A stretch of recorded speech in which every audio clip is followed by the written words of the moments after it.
اس والے الیکشن میں بھی ان کی 29 سیٹیں سندھ میں تھیں اور 44 سیٹیں ان کی پنجاب میں تھیں. تو خیر وہ زمانہ اب نہیں رہا کہ پیپلز پارٹی پنجاب میں 44 سیٹیں لے لے. اب تو 44 کی بجائے شاید 4.4 ہی لے سکتی ہے. تو باقی رہ گئی پی ٹی آئی کراچی میں بھی لے سکتی ہے, پنجاب میں بھی لے سکتی ہے, کے پی میں بھی لے سکتی ہے, ایون بلوچستان میں بھی لے سکتی ہے. اچھا اب آ جائیں وہ آپ کا جو اوریجنلی جو سوال تھا, تو اس میں میری ذاتی رائے یا سوچ یا تھنکنگ یہ ہے کہ کیونکہ میں قائل ہوں اسٹرینتھس کے اوپر زور دینے کا, تو چونکہ پی ٹی آئی کی ایک بڑی اسٹرینتھ ہے کے پی, اگر فرض کریں کہ مجھے کہا جائے کہ آپ پی ٹی آئی کی منصوبہ بندی کریں, تو شاید میرا سب سے زیادہ جو فوکس ہوگا وہ پی ٹی آئی کو بہت زیادہ جلسے کرنا اور منظم کرنا اور زیادہ فوکس کرنا کے پی میں ہی ہوگا. کے پی میں آپ نہیں, کے پی میں تو آلریڈی ان کی حکومت ہے. ہاں اسی لیے میں کہہ رہا ہوں کہ آلریڈی حکومت بھی ہے, اور آلریڈی کیونکہ میں اس چیز کا ہمیشہ سے قائل رہتا ہوں کہ اپنے اسٹرینتھس کو ہی مزید اسٹرینتھن کیا جائے. تو نہیں, اگر پشاور میں جلسہ ہوتا ہے تو اب ان کا جو اس وقت سب سے بڑا مسئلہ ہے وہ ہے عمران خان کی رہائی. اس سے کیا یہ پنجاب کے جو ورکرز ہیں یا اسلام آباد کی جو انتظامیہ ان کو تھوڑا کوئی اثر پڑے گا؟ دیکھیں میرا خیال ہے کہ اگر یہ پشاور میں اور اس کے بعد کے پی میں, کیونکہ سوابی میں P T I coffee strong ہے. سوابی جو ہے وہ پنجاب کے بارڈر پہ ہے, دریا سندھ کے اس طرف جو ہے اٹک ہے اور اس طرف سوابی ہے.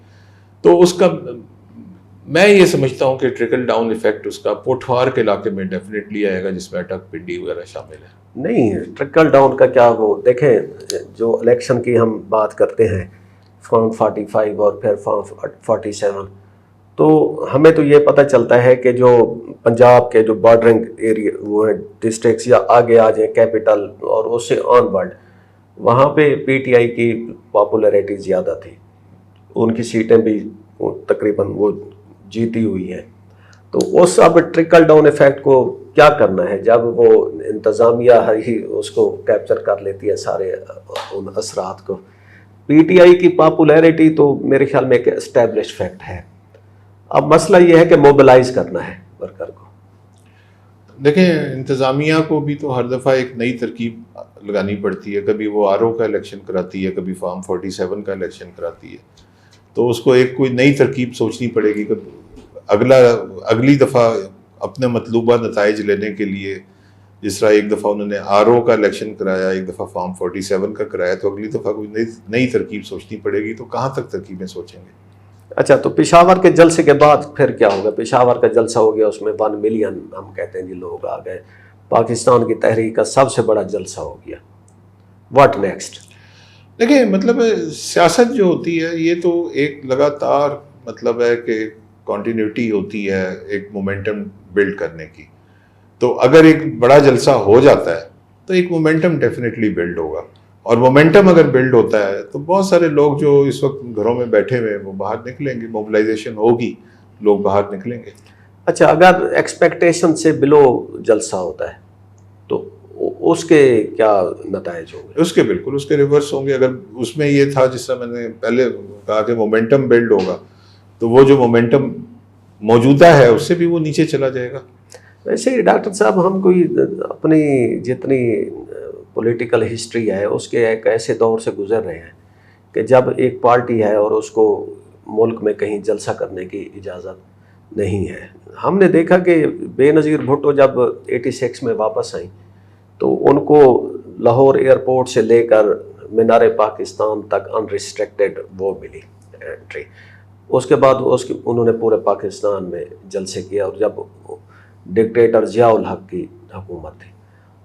اس کے بعد ہم دیکھتے آتے ہیں پورا جو 90s کا دور ہے اس میں جتنی بھی وہ پولیٹیکل وہ رہی, مشرف صاحب کا دور آتا ہے اس میں بھی ہم دیکھتے ہیں کہ جلسے جلوس ہوتے رہے. صرف ایک نو گو ایریا تھا, وہ تھا کراچی, کہ جہاں پہ وہ شاید ایم کیو کی اجازت کے بغیر جلسہ نہیں کیا جا سکتا تھا. جب آپ کو یاد ہوگا کہ وہ بھی کوئی مئی کی ہی تاریخ تھی جب کراچی میں اپوزیشن نے ایک جلسہ کرنے کی کوشش کی تو وہ خون کی ندیاں بہہ گئی تھیں. اس کے علاوہ تقریباً ہر پولیٹیکل پارٹی کو ملک کے کسی بھی حصے میں جلسہ کرنے کی اجازت تھی. اس دفعہ ایسا نہیں ہے. جی بالکل. جو اب موجودہ حالات ہیں یہ اس سے کافی زیادہ ڈفرینٹ ہیں. ضیاء الحق صاحب کے زمانے کی جو آپ نے بات کی تو اس میں ایک فیکٹر یہ تھا کہ ان نوئنگلی ضیاء الحق صاحب ایک ایسے بندے کو وزیر اعظم بنا بیٹھے جو کہ خاموش طبع تھا لیکن جمہوری ذہن کا مالک تھا, اور اس نے قدم قدم پہ ضیاء الحق کو, جس کی وجہ سے وہ سیٹ پہ بیٹھے ہوئے تھے, اس کو کنفرنٹ کیا بہت ساری چیزوں میں, اور وہ بات یہاں تک پہنچ گئی, اور وہ پالیسی لیول پہ کنفرنٹ کیا. جنیوا اکارڈ کے لیے صدر ضیاء الحق کا اور وزیر اعظم جنیجو کا کنفلکٹ تھا, تو اس لیول تک اس نے کنفلکٹ کیا. جنیجو صاحب جو تھے وہ ایک بہت بڑے سیاستدان تھے, تو وہ اس زمانے میں اگر بے نظیر کو اتنی ایکسیس ملی تھی تو جنیجو صاحب کا شاید اس میں کوئی رول رہا ہوگا غالباً. تو لیکن بہرحال کلچر چینج ہو گیا. جس طرح کی اب ریسٹرکشنس ہیں, اس طرح کی ریسٹرکشنس سے میں آپ بالکل اتفاق کرتا ہوں کہ نہ ضیاء الحق کے زمانے میں نہ مشرف کے زمانے میں اس طرح کی ریسٹرکشنس لگی تھی. چلے ناظرین, اب ہم 27 کے پی ٹی آئی کی ریلی کا انتظار کرتے ہیں اور دیکھتے ہیں کہ اس کے اثرات ملکی سیاست پر کیا ہوں گے. ہمیں اجازت دیجیے. خدا حافظ.